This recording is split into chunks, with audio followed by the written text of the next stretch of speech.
Good evening, and a very warm welcome to the Human Rights Film Festival Berlin 2022. Yes. That was an applause for yourself, because what a great turnout this evening. Thank you all for coming. It's going to be an amazing evening, I promise. My name is Sham Jaff. I'm a journalist based here in Berlin. And tonight, I'm your moderator. As an avid documentary lover myself, the Human Rights Film Festival here is my own Disneyland. As a journalist, I use words, sometimes my actual voice, to try and tell as many people as possible about stories that are difficult to talk about. Stories that, if you don't tell them right, make you lose hope, make you lose motivation. But film and art, I find, are sometimes even more powerful tools to inspire and to encourage, to shake up, to point to grievances and injustices around the world. So powerful that currently the Iranian regime is jailing film directors, reprimanding actors, just because they're afraid of what the power of film and art could do. And that is what the Human Rights Film Festival is doing each year, showing you stories of people who keep fighting even when all red lines have long been crossed and everything seems hopeless. Those stories can be famous stories like that of Julian Assange and his family in tonight's opening film. But more often, it is people whose names we do not know yet, or sometimes we will never know, who actually improve the lives of their communities by demonstrating their enormous, enormous commitment. So tonight is all about that. Restoring faith in humanity, rebuilding courage and resilience, and saying yes to responsibility. To kick off our next 10 days, I invite Luise Amtsberg, Germany's Federal Government Commissioner for Human Rights Policy and Humanitarian Assistance, to the stage. Please, Luise, come on up.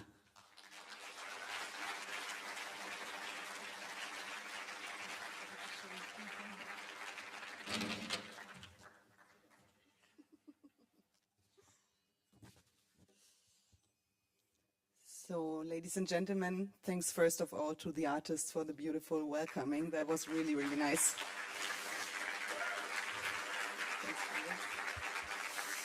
I'm honored to open the 5th edition of the Human Rights Film Festival in Berlin under this year's motto, Beyond Red Lines. First of all, I would like to thank Aktion Against Hunger Germany, and namely Sebastian Friedrich-Rust, the founder of the festival, as well as this year's partner organizations Save the Children Germany and Greenpeace Germany, for enabling this festival and for inviting me to address a few opening remarks to you. Beyond Red Lines, again, this year as an international community, we have had to witness so many red lines being crossed. In Iran, a young woman, Gina Amini, dies in the custody of the morality police, and the nationwide protests that erupt in response are brutally put down. In Ukraine, Russia has been waging a war of aggression for months in violation of international law, stopping at no war crime, whether bombing hospitals or theaters or committing crimes against humanity. And in Afghanistan, since taking power, the Taliban have continued to restrict the rights of Afghans and Afghan women in particular, day after day, from freedom of movement to education. Behind these acute crises, which get a lot of international attention, numerous other red lines are being crossed where rarely anyone looks at. The global food crisis hits those hardest who were already at risk. The number of people on the move rose to 100 million this year, more than ever before. The climate crisis flooded a third of Pakistan, and the World Conservation Union announced that more species are at risk of extinction than ever before. Ladies and gentlemen, we have long been beyond red lines, and the multiplicity of the crossings threaten to take our breath away. How do we respond to these challenges as an international community, as a global population, as individuals? The answers are given by the people to whom this film festival yields the floor. For example, the Polish judge Igor Tuleya from Judges Under Pressure takes off his robe and goes out into the streets for democracy and the rule of law. The Congolese filmmakers Bernadette Vivuya and Kagoma Yatwahirwa re-edit footage shot from a Western perspective to counter the colonial gaze with the Congolese perspective. And Melati from Indonesia, who has been fighting against plastic pollution in Indonesia since childhood, together with 7 other young activists, shows us in Bigger Than Us what it means to choose love over fear. They all give us answers to the pressing questions of our time, and that, to me, is where the power of film lies. In this sense, Lebanese director Nadine Labaki aptly describes her view on film. She said, "Cinema is not only about making people dream, it is about changing the world and making people think." Or the Iranian director Mohammad Rasulov, whose important film There Is No Evil is displayed at this festival, said, "The film is not primarily about the death penalty, it is about how we can take responsibility for our actions against a background of arbitrary rule and tyranny. How we can avoid obeying immoral orders when we are all trapped in a power structure of oppressors and oppressed people." Rasulov connects this thought to Hannah Arendt's theory of the banality of evil, which, to me, is still highly relevant. According to her, evil comes from a failure to think.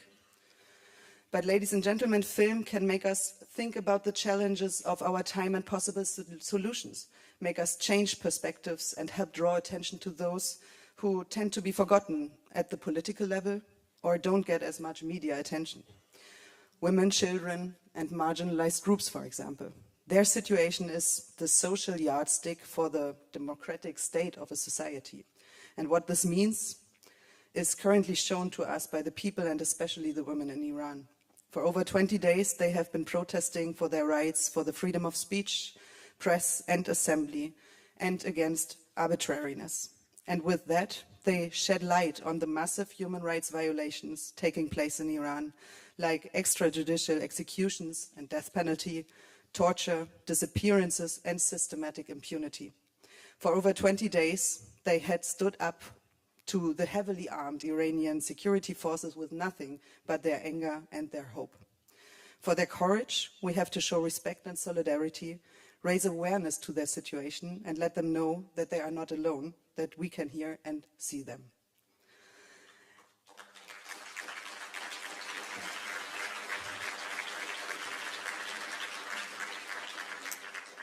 And it is not only Iran that the relevance of a female perspective is being brought home to us in all clarity. In Afghanistan too, courageous women continue to revolt against the Taliban, who have been restricting their right from day to day since seizing power last year. In Niger, the story of Hulaye, who in Isa Maiga's Above Water has to fetch water every day and therefore cannot attend school, makes us aware of what is reality for so many women and girls.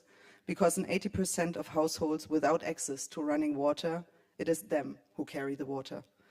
So it must be a clear commitment to putting the lives of women, children, and marginalized groups at the center of action, to recognize that these are the very people who are first to be affected by conflict, but also the ones who can ensure sustainable peace.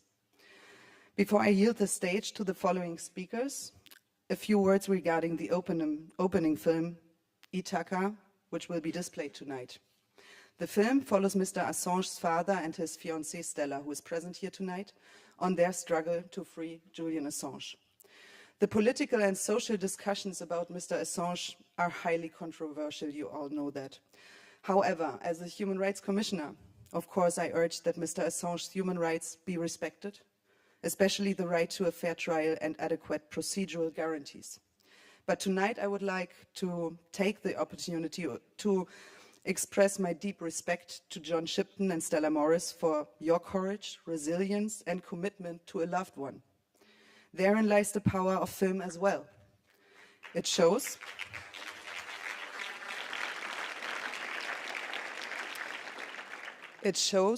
what people are capable of who have love and faith in the necessity of their actions, and it allows other people to take their perspective for at least a few hours. Perhaps what follows is a reflection on right and wrong, on the future, how we want to shape it, and the power to join one of the many struggles out there. Let's hope so. Thank you very much.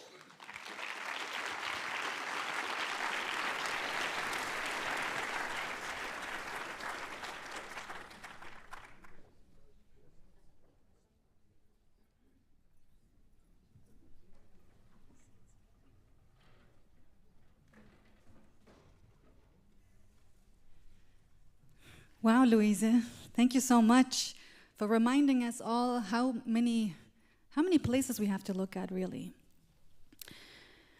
Our next speaker comes from abroad. He is abroad, has been engaged in international cooperation for over 30 years, focusing on refugee and humanitarian work. We've all seen him, we've all heard him, Filippo Grandi, United Nations High Commissioner for Refugees. He couldn't be here tonight, but has kindly prepared a little something nonetheless. The Universal Declaration of Human Rights sets out the basic rights to which all people are entitled. Rights that must be safeguarded, respected, upheld. Its adoption in 1948, after the Second World War, carried the hope that a new era had dawned. And yes, while there has been enormous progress in much of the world since its adoption, civil and political rights, social rights, and equality for many, for far too many real progress and even the enjoyment of basic human rights remain a distant dream. Abuses can take many forms: daily aggressions, the lack of government or police protection, or outright and grave violations including deliberate, purposeful violence, discrimination, persecution of citizens, often at the hands of the very state that is obliged to protect them. They can result in death, in the deprivation of liberty, or, as is in the case of the 100 million people that my organization, UNHCR, cares for, in forced displacement. Most of the displaced people long for nothing more than to be able to return home in peace and safety, with their rights respected. And while states have an obligation to protect rights, it is also incumbent upon us, citizens of the world, not to remain blind or silent. Instead, we must see, hear their voices and their stories, shine a light on abuses, and search and push for action. This is why I'm so grateful and honored to be able to contribute to the Berlin Human Rights Film Festival, because each of us must use whatever possibility, skills, and influence we have whenever that opportunity presents itself, be it your vote, your voice, or like the extremely talented filmmakers participating in this festival and their subjects, the power of art, to do what we can to protect and expand the human rights space for everyone, for everywhere in the world. Thank you.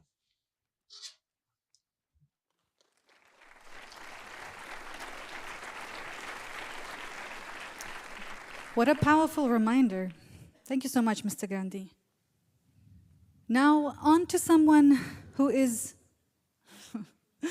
Now on to someone who is the head of the very organization that in 2018 has founded and since organized the Human Rights Film Festival in Berlin. It's the organization Aktion gegen den Hunger. The International Humanitarian and Development Organization works for people in need in around 50 countries around the world. For 40 years, they have been fighting hunger and malnutrition, providing access to clean water and healthcare, providing emergency aid, and helping people to build sustainable livelihoods.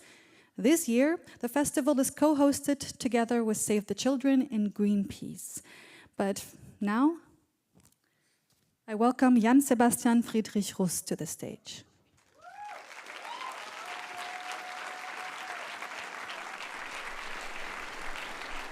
Welcome, Jan. Thank you, Jan, for your strong input and to this very festival. The stage is yours. Thank you.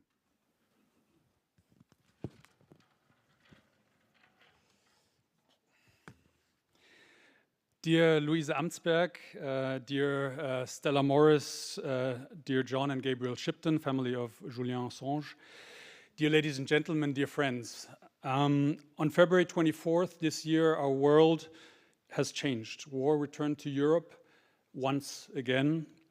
And the 5th edition of our festival, of the Human Rights Film Festival Berlin, of course, is taking place within this context. On this day, families are being separated and civilians are being killed in Ukraine. Millions of people have already fled the country and left their homes. Our festival theme this year, as you know, is Beyond Red Lines. In Ukraine, the atrocities that we see in Bucha or Isium are perhaps the most tragic examples of red lines that are violently disregarded. At global level, too, of course, humanity has already crossed far too many red lines. The number of armed conflicts and wars is increasing, climate change has become a reality, and global inequality and hunger and especially after many years, are on the rise again. To quote Filippo Grandi, who you've just seen, UN High Commissioner for Refugees and patron of this year's festival, the world has a choice. We can accept that this will be the legacy of our century, of the 21st century, or we can come together to reverse these trends. Now, what has this got to do with our festival? Unfortunately, films cannot or do not have the power to reverse these trends alone or by themselves, but they can point us in the right direction. For the next 10 days, you will have the opportunity to see films about inspiring activists, citizens, groups, and human beings, young and old, from around the world who are determined to reverse exactly these trends. Determined to make sure that the current developments do not become our legacy, the legacy of the 21st century. Here are some examples from this year's program that I would like to share with you, which highlight this. We'll have a special screening on tomorrow and also the coming days of the film Tigers, which tells the story of a former employee of Nestle in Pakistan, a very a courageous man who stood up. He was a former marketing man of Nestle, selling baby milk in Pakistan, and he turned against the company, started to expose the malpractices in Pakistan, because as many of you know, there was a Nestle scandal 40 years ago, and the company still today is promoting with very aggressive marketing, billions of euros of budget, their products to people in the global south, causing thousands of baby lives, death of babies every year. In fact, I witnessed just a few days ago, or a few weeks ago, our team, we were at Nestle headquarters here in Germany, and they climbed on the roof with to protest against exactly this. Unfortunately, Nestle still has not invited us for a discussion.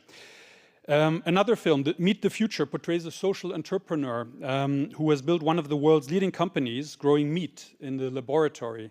And as all of you will know, meat, of course, global meat production is one of the leading causes of climate change, and associated, of course, also with the Amazon destruction and much more natural deforestation.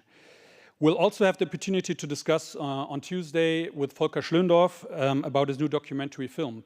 It's about an environmentalist who his whole life has been fighting for innovative solutions and found a way how deserts, sub-Saharan deserts in general, can be turned into forests again. Very impressive story. And we'll discuss that within our festival forum on Tuesday. And of course, today, as you all know, we'll be opening our film with ITHAKA, a film about John Shipton and his relentless fight for his son, the world's most famous political prisoner, WikiLeaks founder Julian Assange.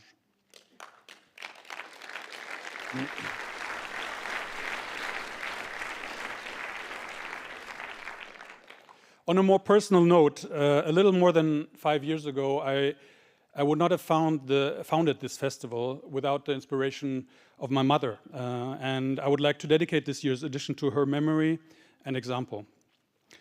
Before I end, I want to thank our festival team, Anna, Lydia, Kaya, and many more who are behind the scenes making this festival happen every year with their enthusiasm, energy, endless energy, and really thank you very much. Where are you?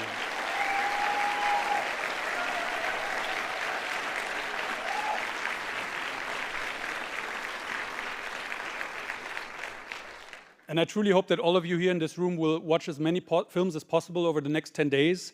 Films that show us that in times when it seems that the world is coming apart, decisive action for peace, justice, and a sustainable future is more important than ever. So thank you very much.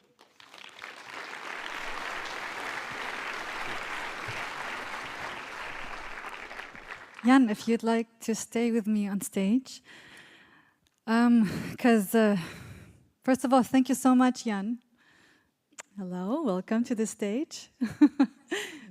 Welcome. I will introduce these gentlemen to you in a bit. Thank you so much, Jan, again, for your input, especially for this festival. But as I mentioned earlier this year, the film festival is co-hosted by Aktion gegen Hunger, but also by Save the Children and Greenpeace.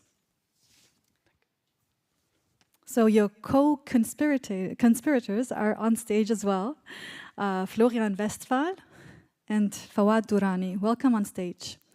Thank you.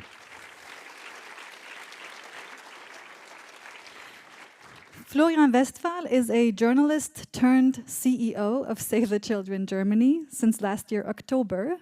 Happy first year anniversary, by the way. Yeah, it's tomorrow. Actually. Oh, tomorrow, okay. So quite on time. And Fawad Durrani joins us from Greenpeace. Fawad, you are an expert on climate change, migration and displacement, specifically the correlation between these topics. Welcome to all three of you.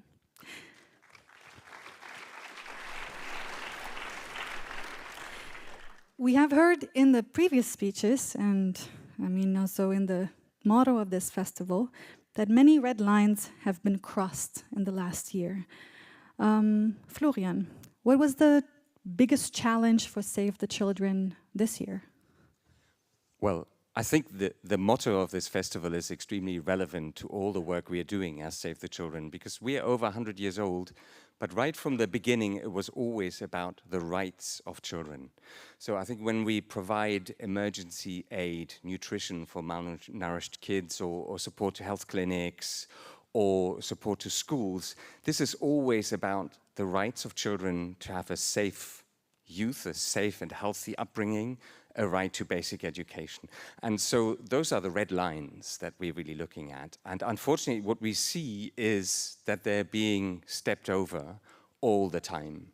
I think we've heard a bit about those moments where that is more visible and noticeable, like the dreadful wars in Ukraine, for example, or also the absolutely massively critical, dire situation in the Horn of Africa, for example. But there are also other instances, and some of these films show those. For example, when 12-year-old girls are forced into marriage against their will, and they fight back. So I think that's really the reality that we're looking at. Yes, a lot of children's rights are being violated, but yes, also children and young people and their communities are fighting back against that. They're not taking that lying down. And I think a number of the films really show that. Thank you so much also for reminding us that there is another side to the story as well. Not just the grim stories that we see on the news, but a lot of resistance, a lot of fighting, a lot of progress.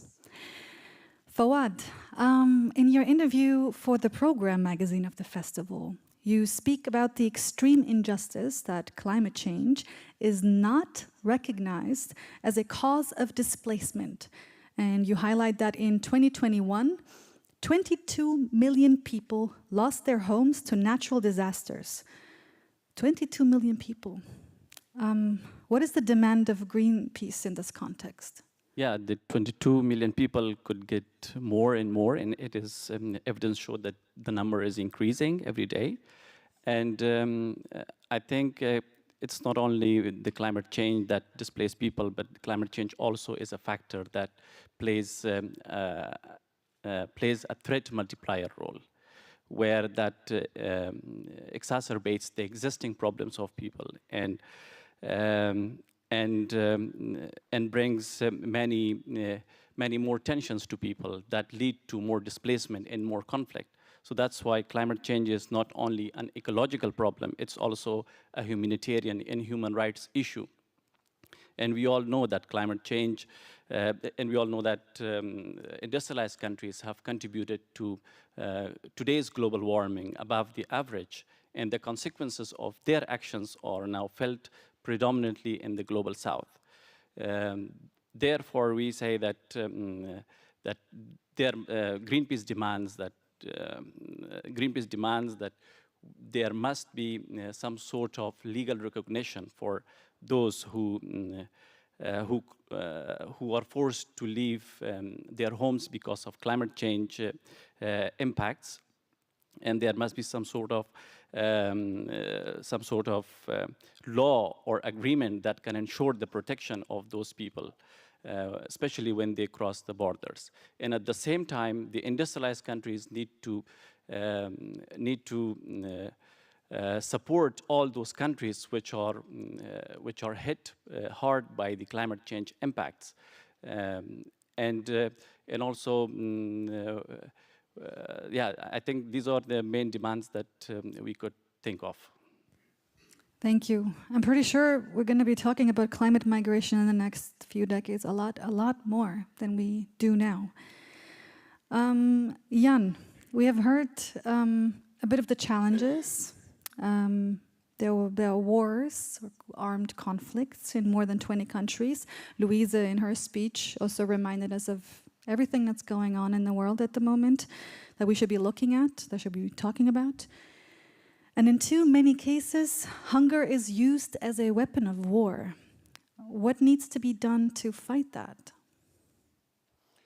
Well, I think first of all there needs to be basically there is a resolution. There's a UN resolution 2417 which really makes sure that we as that the global community with the United Nations has an enforcement, a legal environment to basically make sure that hunger is not used as a weapon of war. The problem is there's no basically way how to or no current existing structure to make sure this happens. So there's no method, or in that case, if you see a particular country using hunger as a weapon, and that happens all the time. It happens in Syria. We saw it in Ukraine, how even Russia was, obviously, and still is to some extent, blocking exports of wheat to the world. And let's not forget that Ukraine is one of the biggest exporters of wheat and maize in the world.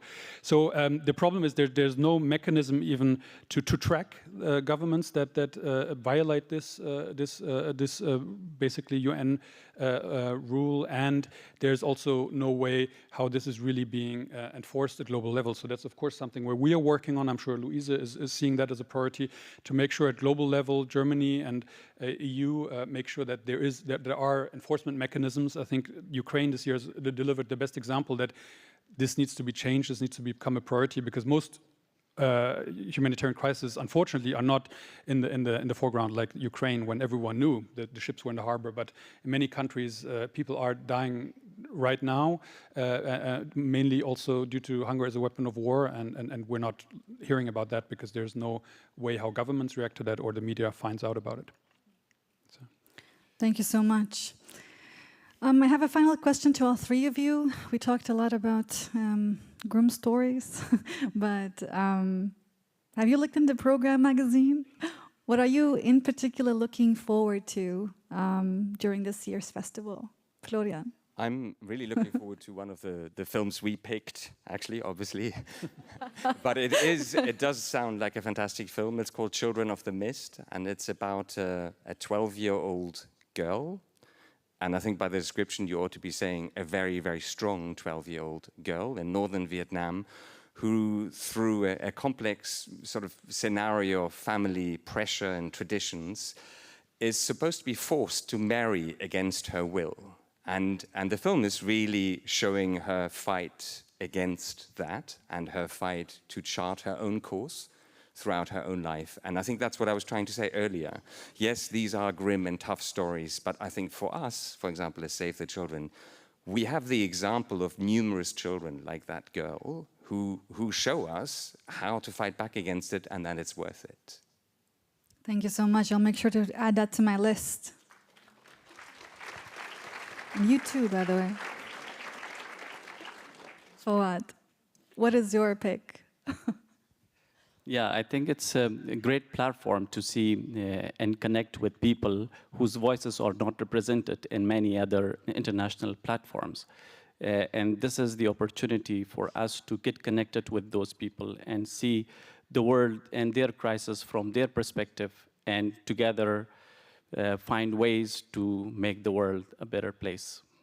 Do you have a specific movie in mind that you want to see? Or there are too many to pick? There are too many movies, but the ones that I'm interested would be about Afghanistan and see how they have documented the recent chaos and the withdrawal of the American forces from Afghanistan. Thank you so much. Jan, you talked about a couple of movies. I think I said enough, maybe. Yeah. But if you were to pick one out of them, well, I know I'm putting you on the spot. A film Outside, which is a film about a Ukrainian boy caught in between the middle of the war. And we have, I think, 3 films this year about the Ukraine war. And I think it's really worth seeing because there's an incredibly engaged community of filmmakers in Ukraine who are basically producing their films this year out of the war zones.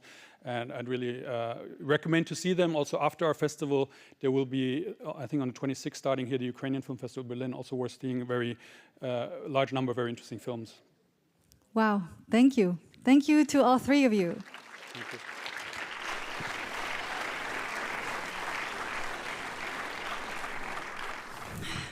I told you it's going to be good.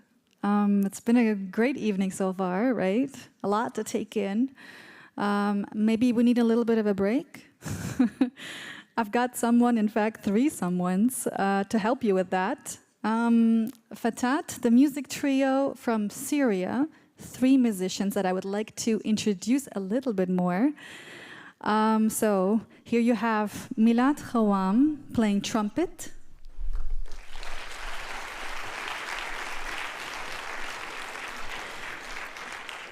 Wissam Karima on the accordion.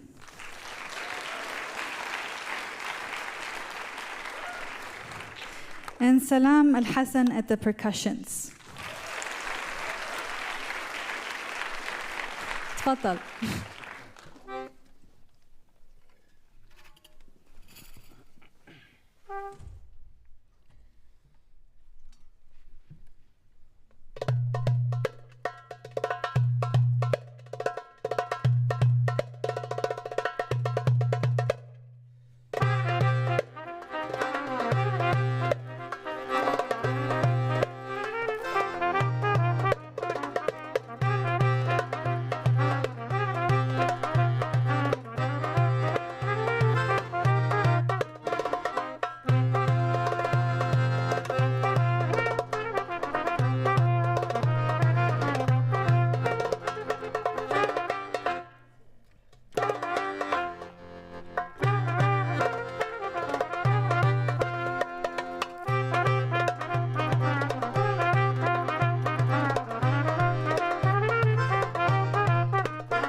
Wow, wow, wow. Fatat, thank you so much.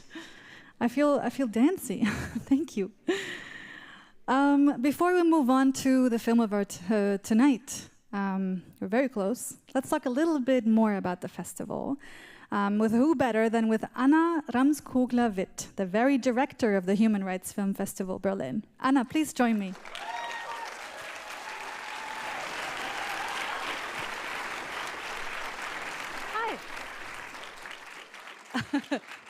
Does it work? Does it work now? Yeah. Yes. Hi, good evening. Hi, welcome to the stage, Anna. Thank you so much. Anna, we talked a lot about Beyond the Red Lines. We see it at the front, we see it on the magazine. Why did you pick that motto? So after last year's festival, which was in September, we got a bit depressed, kind of a winter depression, seeing all over the world red lines crossed. And then we sat down as a team and we said, okay, so many red lines are crossed, what to do next year at the festival? And then we said, we are trying to get a positive spin and trying to talk with the film talks and at our conference about what to do once the red line is crossed, because we can't stand still and do nothing. We have to act then again. So, yeah, that's how the motto came to us. That's so cool. I mean, you chose a lot of really good documentaries too. Must be difficult to select from so many documentaries that are out there. What was the selection process like? Why did you choose the ones that you chose? So we had over 300 documentaries in our pre-selection, and then we watched them one by one, and then we tried to cluster which are the issues that need to be talked about, what are the themes that we want to highlight. And piece by piece, we created a program. We start every year in November at ITHAKA. That's a quite important documentary film festival in Amsterdam. And then we look at what's coming out, what's new there. And for our selection process this year, the endpoint was Sheffield, where we actually came across also ITHAKA. So I'm very grateful to those festivals to do the pre-selection for us. That makes the job a little easier too. But I love your job. You get to watch these movies this is your job. It's a beautiful job. Sometimes heartbreaking, but most of the time encouraging due to the stories that we see in those films. Yeah, thank you so much for curating those movies for us. But the program goes beyond movies, right? And also includes a virtual reality exhibition, in-depth talks and a conference. Tell me a little bit about those. So the festival, at its heart, there are those documentaries, and this year we cheated a bit. We're also showing 2 feature films, one about Iran that is very important in the current situation, and the other one Jan already mentioned, Tigers. Next to that, we have this lovely virtual reality exhibition also on Beyond Red Line, combined with the photo exhibition at our festival center in Berlin-Mitte at Villa Elisabeth. Thanks for InVR at that point for supporting us with the VR exhibition, and Maps, who curated this amazing photo exhibition. And then another important part of the festival is we want to activate people. We want to learn from great storytellers. So we have this 3-day conference and 3-day workshop program, which is, for me, the part that really gives people the chance to learn from the best and see how storytelling can activate others to stand up for the rights of others, for their own rights, and to fight injustice. Wow, it's a packed 10 days. I hope you have scratched some time off your calendars for the next 10 days. I sure have.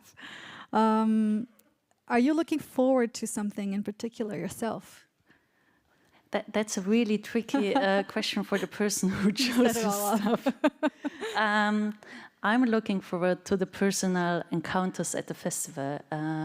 I always love this kind of festival spirit. We have a lovely festival cafe in Villa Elisabeth, so you're all very welcome to join us there. It's this talks in betweens, it's this kind of static atmospheric, where you feel like, yes, we can move something together, we can change something. Yes, you felt that, right? I felt it. I can feel your passion and your enthusiasm from over here. Thank you so much, Anna. I have to say thank you as well.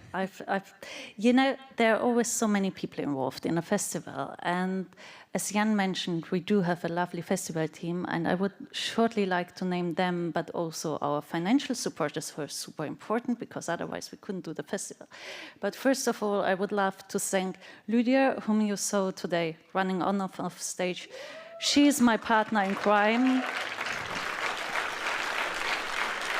You know, you need this one person who has the eye for the details, and like, she does the guest management, the production, she is like behind everything. Thank you so much.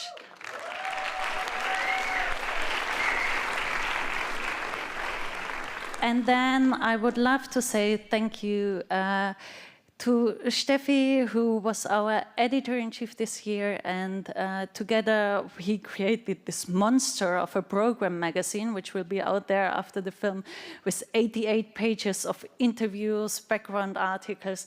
We went kind of a bit crazy there this year, but it was lots of fun. And also Aurelia and Antonia, who support us on every level. And as Jan mentioned before, Kaya, and of course the whole teams from Aktion against Hunger, Save the Children, and Greenpeace. It was lovely working with you. You are amazing. Thank you so much.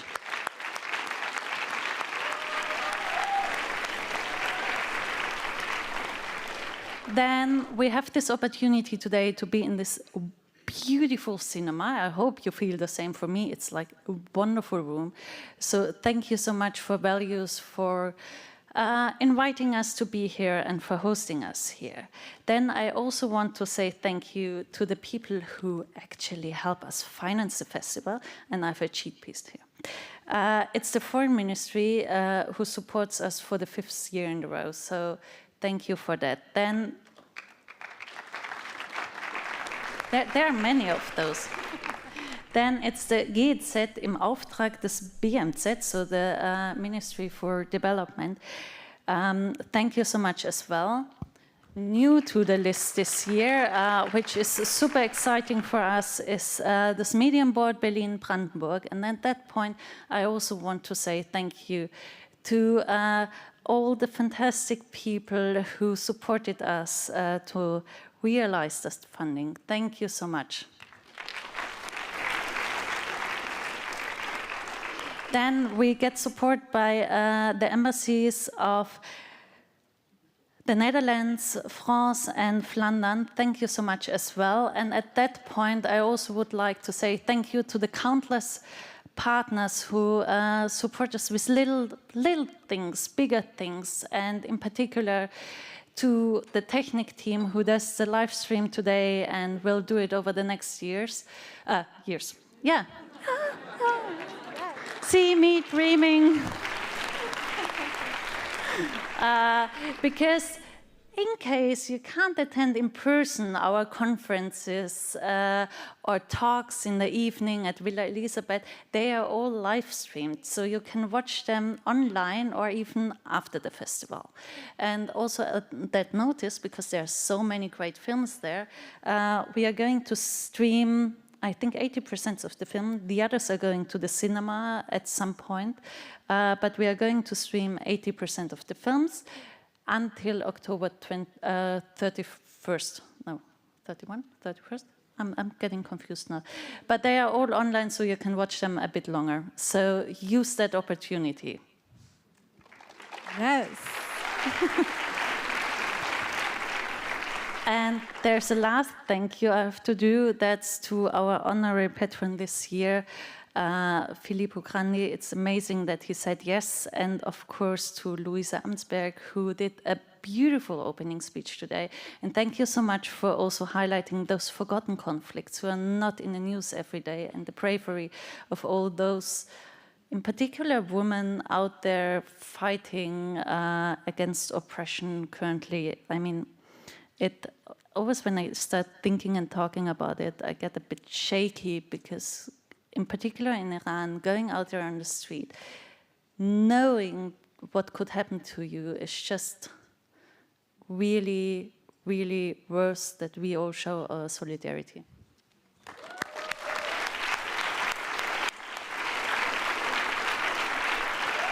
And now we too have one thing left to do: invite Gabriel on stage. Please give a warm applause to Gabriel Shipton, the producer of ITHAKA.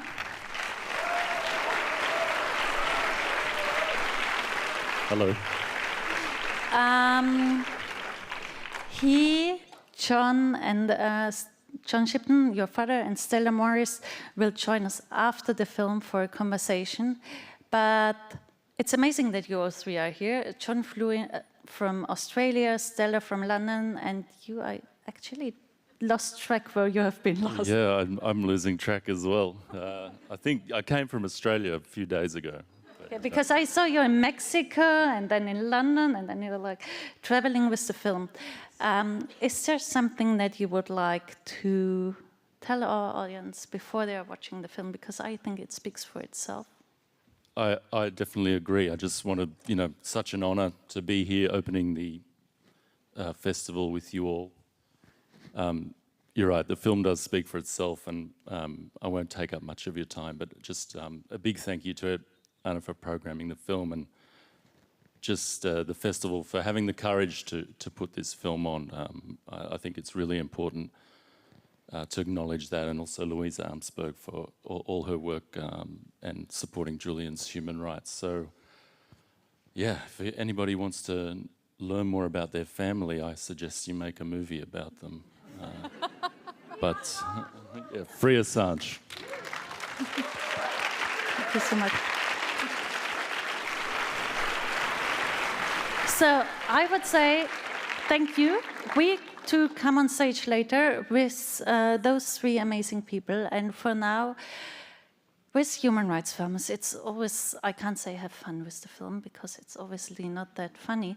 But I would say get inspired by John and Stella and by their conviction and power and spirit to fight. That's really outstanding. Yes, let the film begin.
Wow.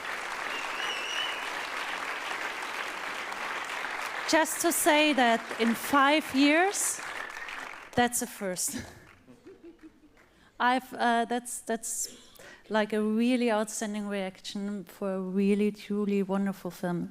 So, I mean, you know them trio, but I would love to formally introduce them. Thank you so much for joining us, John, Stella, and Gabriel. It's a pleasure having you. Thank you.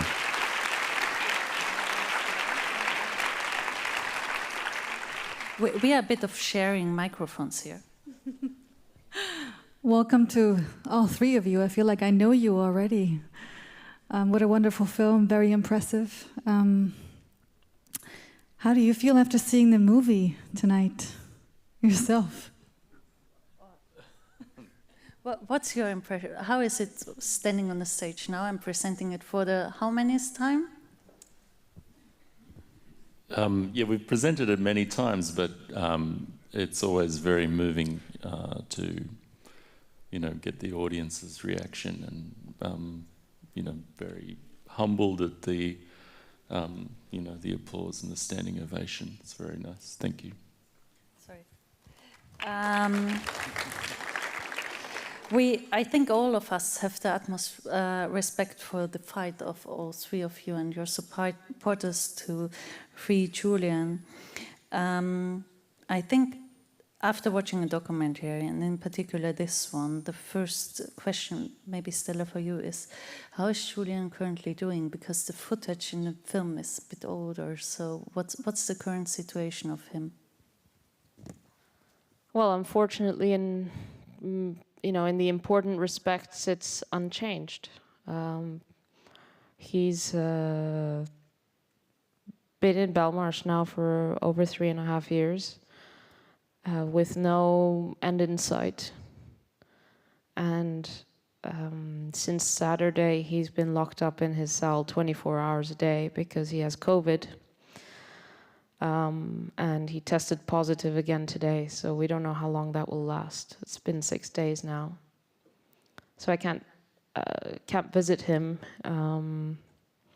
and it's always more difficult for him when he spends a lot of time on his own. Things had picked up a little bit after the COVID measures had eased in London, and we've been being able to visit Julian sometimes 2 times a week, maybe even 3, they're saying now. So he's seeing the children regularly more recently, but obviously the last 6 days have been extremely difficult. John, it's very lovely having you here. I'm in awe of your strength. What is the current status in the fight for Julian's release at the moment? Yes, that's a big question. Because worldwide, actually Germany's foremost in the support of Julian Assange, and the Bundestag just recently, the German-American Friendship Group, which is an official group of the Bundestag, made a motion to have the German-American Friendship Group put Julian on the agenda for discussions in Washington, D.C., which was done. One of the members of that delegation to Washington is here in the audience. Maybe she will speak to us and give us some lowdown on what actually happened. The solidarity here in Germany with Julian's been now, I think, I'd say 11 years. And the tide of support continues to grow. Equally, you might remember the Mexican president, affectionately known as AMLO, Andres Obrador, made a statement of support and made Julian a friend of the Constitution of Mexico, and the mayor of Mexico City gave Julian the keys to the city, which is important. Petro, the new president of Colombia, has declared his support for Julian. I imagine that Lula will win in Brazil, and he is, whenever he's in Europe, and we are in Europe, Stella and I, he will make himself available for photo opportunities, and that's now 4 times. The President of Chile offers his support. Christina Kirchner, the Vice President of Argentina, offers her support. Recently, in Australia, the new government was elected on what we characterise, with only a little bit of exaggeration, not much, elected on an Assange platform, as were the Greens and as were a group called the Teals. They all had support Julian, bring Julian home platforms, and as a consequence they had electoral success. So every single parliament in Europe has an Assange group, the latest being the Strasbourg Parliament. So that is a sort of a roundup of the incoming tide of support for Julian, and that gives a review of the circumstances generally. I just add to that, I just came from Brussels on Tuesday. So I was in Brussels because Julian was on the long list for the Sakharov Prize. So there were 6 nominees, and I went to the Parliament for a discussion about why Julian deserves to win it. And we didn't expect what happened today, which was that he was shortlisted. So now he's one of 3 finalists. So this is a huge achievement, and we'll find out on the 19th of October. But even just being a finalist is massive, and there's support across the Parliament. I just wanted to add, you also had just recently a screening at the European Parliament of ITHAKA, which gave it some more attention. Talking about the impact, maybe a pressing question. How is each and everybody able to support the campaign and the work you're doing? I think that's an important one. Well, firstly, we have local support groups, all around the world, and very strong support groups here in Berlin. There are some activists here who have a table downstairs. You can leave your email there to get updates of actions and what's going on here in Berlin. There's other things that are down there, some merchandise. Nils Melzer's book, the UN Special Rapporteur on Torture, wrote a book called The Trial of Julian Assange, and it's very important in this case to arm yourself with the best information possible, and I recommend to everybody to grab that book, because it is the definitive book on this case and has all the correct information in there if you need to explain something to someone or anyone. So that's one thing you can do today, is go downstairs and sign up and grab a book or a poster or stickers or something like that. I have to add at that point that I thought that Neil's statements in the film were very strong because they came from a different perspective than the family's perspective, and they put a different lens on everything quite strongly. So, Gabriel, I would like to get a little bit more personal. In the beginning, you said, before the film, you said, if you want to get to know your family, you should make a film about your family. How did the idea come about to make a movie about your father, about Stella? So I'm a film producer. This is the first documentary I've ever produced. I usually scripted drama is usually what I do. So I guess it started back in 2019. Julian had been in the Ecuadorian embassy, as we know, for seven or so years. He was dragged out of the embassy and taken to the maximum security prison at Belmarsh in 2019, April. Shortly after that, I went to see him with John and John Pilger, the journalist. And it was a time when Julian was being kept in the health wing of the prison, which the prisoners actually call it the hell wing, because it's the place where the most suicidal, terminally ill prisoners are kept. So the prisoners around you are actually dying, and it is the worst place in that prison. And Julian was being kept there 23 hours a day in his cell. And it was that visit that day that sort of seeing him and leaving the prison that day, I felt that it might be the last time I ever see him. And that's when I started to think about, how do I contribute? How do I do something? And how do I use, my skills as a filmmaker to tell a different side of the story, the story of Julian's persecution, as we know it, as his family knows it, not what you read in the press or in the media. And being from a drama background, we always look at things, from a very emotional perspective. So on looking at that premise, a father's fight for his son, a point that everybody can relate to.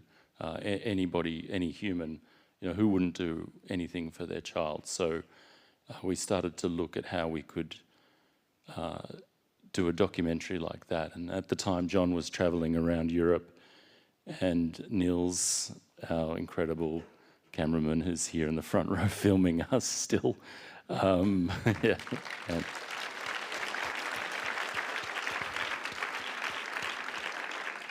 Started following John around Europe. And then, probably 3 or 4 months later, I connected with the director, Ben Lawrence, and we were on the same page from the very beginning there. And he took the reins of the story, and, with the team we have there, you see the incredible movie that they put together here.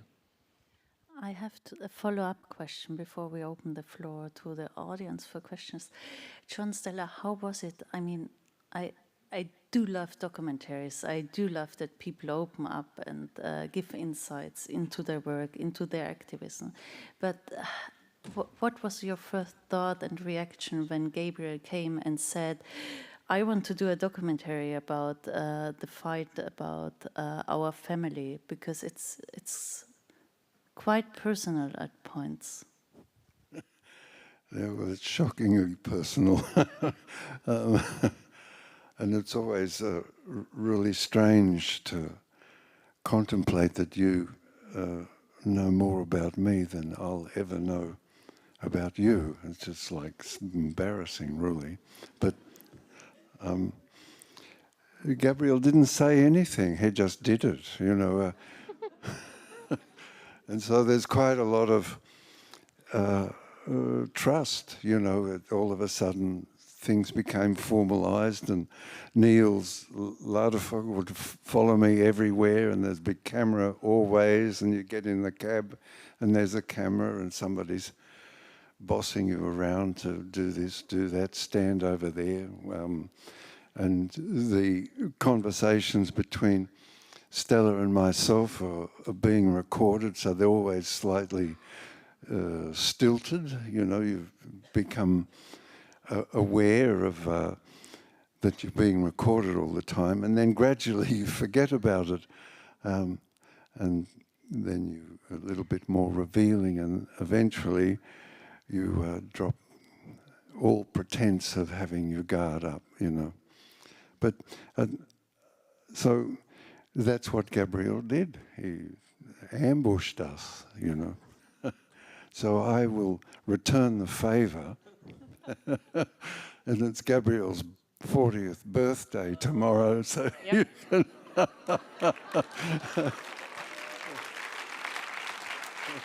So that's going to be interesting tomorrow evening on the stage. yeah, so there you have it. That's what it was like. Yeah. Well, for my part, well, obviously it's very uncomfortable to have to expose your life. But basically, the stakes are too high in this case. And if you don't tell your own story, someone's going to tell it for you, in their own, you know, with their own agenda. And we had had too much of that already. So there was also, you know, when Julian was first arrested, and as the people closest to him, you really think like, okay, well, we need to get him out. But how can we get him out? And how do we start to turn this thing around? And because the reality was that there's, you know, the case itself, it should stand for itself. Like, it's so outrageous. It's an enormous travesty of justice. But there was so many layers of muck that had been thrown in Julian's direction for years, relentlessly. So it's not like your starting point from the moment of his arrest is some kind of neutral baseline. Like, you're starting at a really, you know, way down the minus scale. And so to try to tell the story from a new perspective so that people can actually just see what's right in front of them, which is the enormous injustice of it all. Yeah. I think because you mentioned it, for me, I said before, Niels put a new perspective on it in the film, and I was very astonished how open he was when he was saying, at first he was like, oh no, this case, don't want. And then he looked into it and he realized how much the media already, with him, who is a kind of objective, did. And that was really the point where, for me at least, after reading a piece by Loyal Poitras 2 years before, it went like click.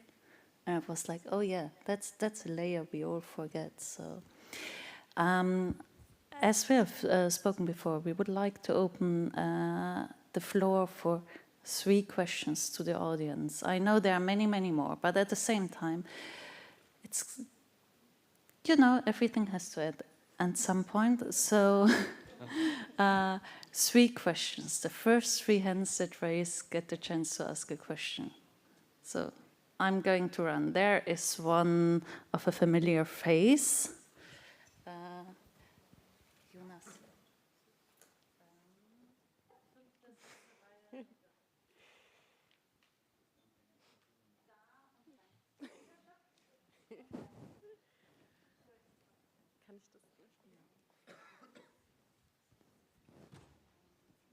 Hello. Oh, that's loud. Thank you so much for that film. I really believe and hope that it can, like, if it reaches enough people, it can really do something.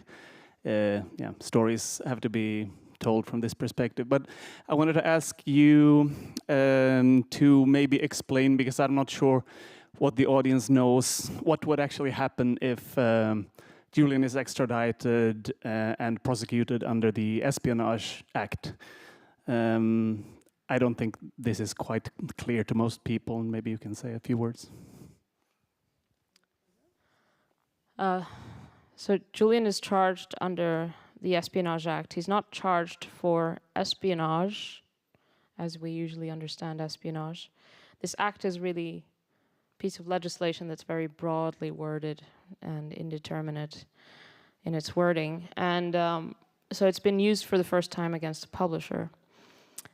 In this piece of legislation, there's no possibility of invoking a defense.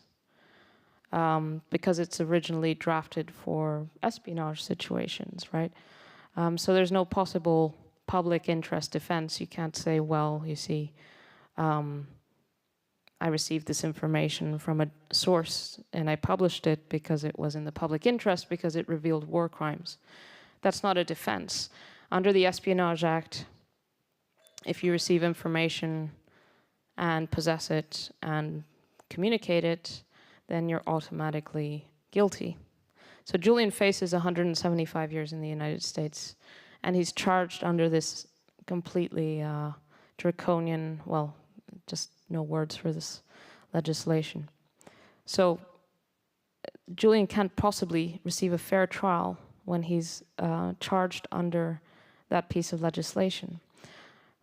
Then you have the fact that the US has said in court during the extradition that the US can argue that Julian is not protected by the First Amendment. He doesn't have the rights of the US Constitution because he's not a US citizen. And this is the extremely sinister move that has been taken on Julian. He's a foreigner, he has nothing to do with the United States. The US is projecting its laws out of its borders onto a foreign national. And then they intend to take that foreign national into their jurisdiction. Once he's in their jurisdiction, he doesn't enjoy constitutional rights because he's not their citizen. And then there's the fact that Julian is charged in the Eastern District of Virginia, which is, I think it's mentioned, the National Security Central of the United States.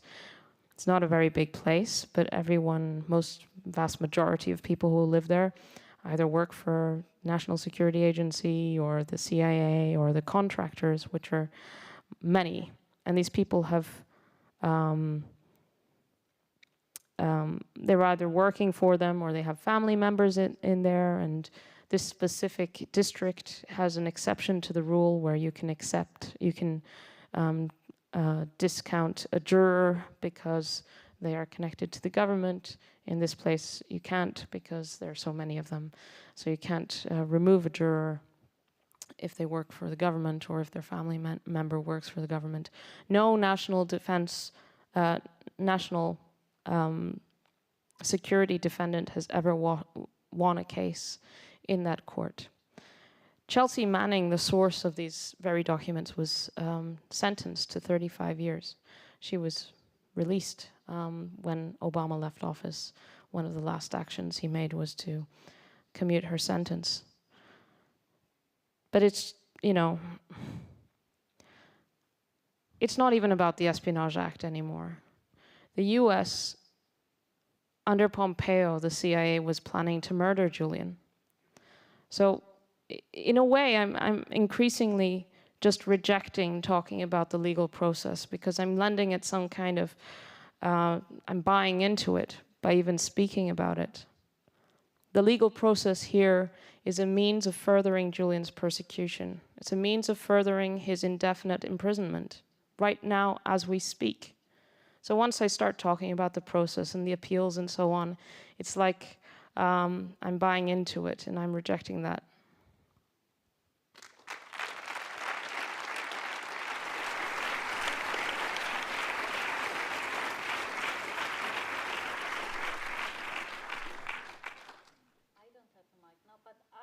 There's another question. Yeah, that row.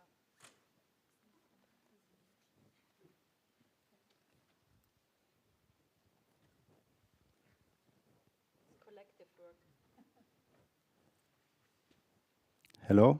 Yes. Hello, thank you so much for the moving movie and for your presence here. As you may know, we had elections here in Germany 1 year ago, and one topic of the Green Party was while the elections was to push the case of Assange forward.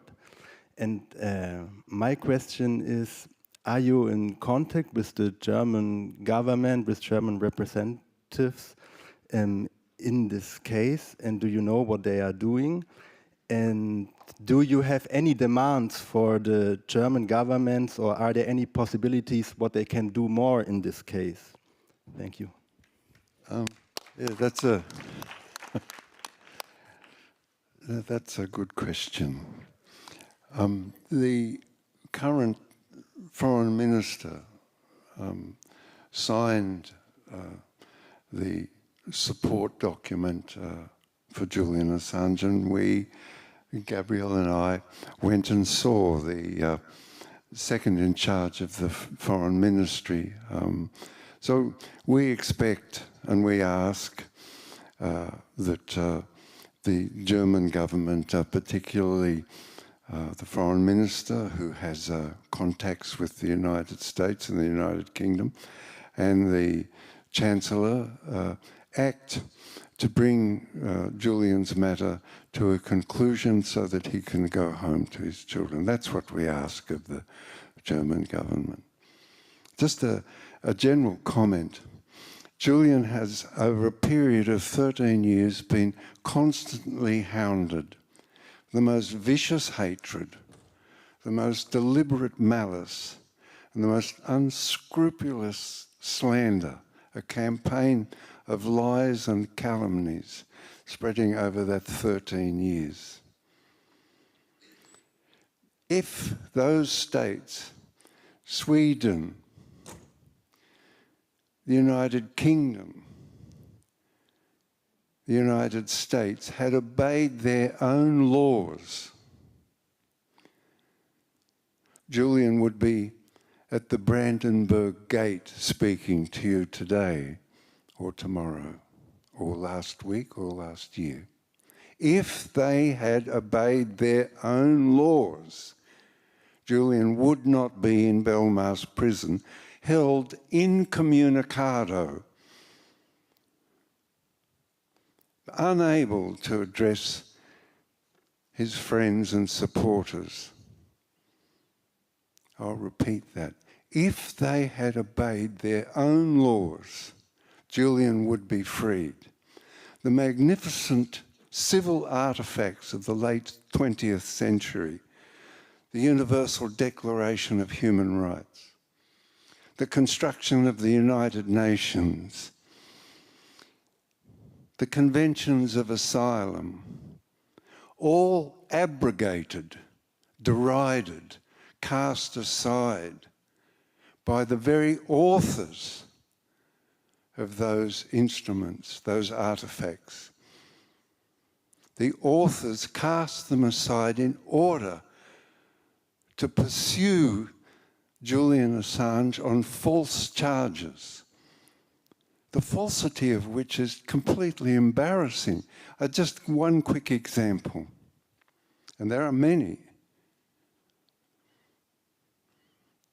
Julian, 9 FBI officers under a derogatory permission went to Iceland to suborn a witness in order to get that witness to testify against Julian over a minor charge. That person is a convicted paedophile and a convicted fraudster. The charge was computer intrusion in Iceland. Okay. That charge was heard in a court in the United Kingdom on an extradition to the United States of an Australian citizen. So there's no judicial logic at all. And yet the court in Westminster upheld that. There's no judicial foundation for the charge. It's what do you call, grotesque or absurd. It's worse than Kafkaesque. That's the substance of the matter. And so, just to finish, we thank you very much. And we thank the Bundestag for their support. And we simply asked, well, in my view, the German polity, the people, have a sort of obligation to Julian, because Julian and WikiLeaks presented to Germany the fact that the Chancellor, Angela Merkel's personal telephone, was hacked. And I believe that that obligation can be acquitted by vigorous application of energies by Chancellor Scholz and Foreign Minister Baerbock. Thank you very much.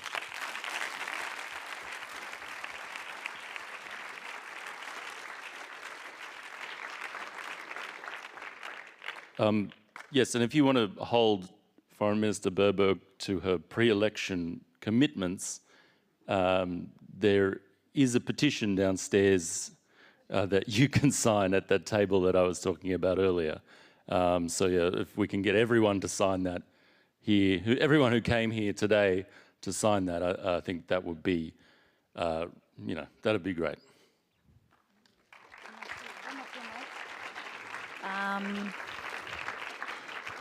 Thank you so much. I think that was very insightful and important information adding to the film. For now, I would say I give the mic to our wonderful host, and she's going to tell you what's happening now. Well, thank you so much for joining us on stage and for giving an insight into behind the scenes, behind the scenes. To all of you, I know it's late. We very much invite all of you to stay for a drink or two if you still have time in the atrium. And well, at this point, I want to give you the mic to give a thanks to our sponsors. Yeah.